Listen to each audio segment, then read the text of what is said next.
নামাজটা ছাড়েন না। যত পাপ করছেন করেন, আমি বলি নামাজ ছাড়েন না। ইনশাল্লাহ একদিন নামাজই আপনাকে পাপ থেকে বের করে আনবে ইনশাআল্লাহ।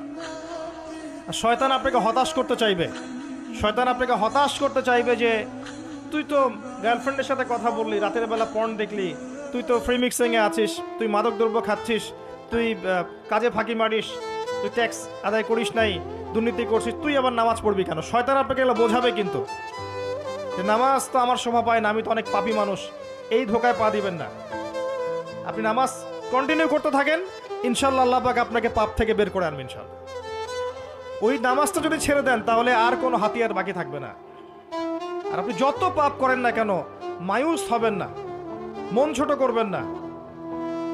আপনার একটা সেজদা, যে সেজদা আপনি চোখের পানি ঢেলে দিয়েছেন আল্লাহর কাছে, যে আল্লাহ আমার ভুলগুলো তুমি মাফ করে দাও, আমার তওবা তুমি কবুল করো, ইনশাল্লাহ দেখবেন ওই একটা সেজদা যদি কবুল হয়ে যায় আল্লাহ পাক আপনার সব গুনাহ মাফ করে দিবেন ইনশাল্লাহ।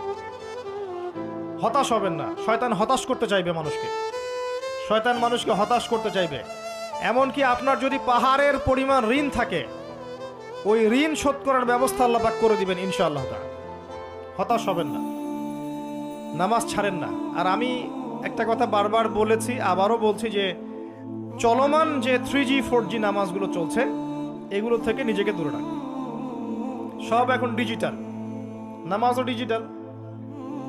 দেখা যায় যে 5 মিনিটের মধ্যে 4 রাকাত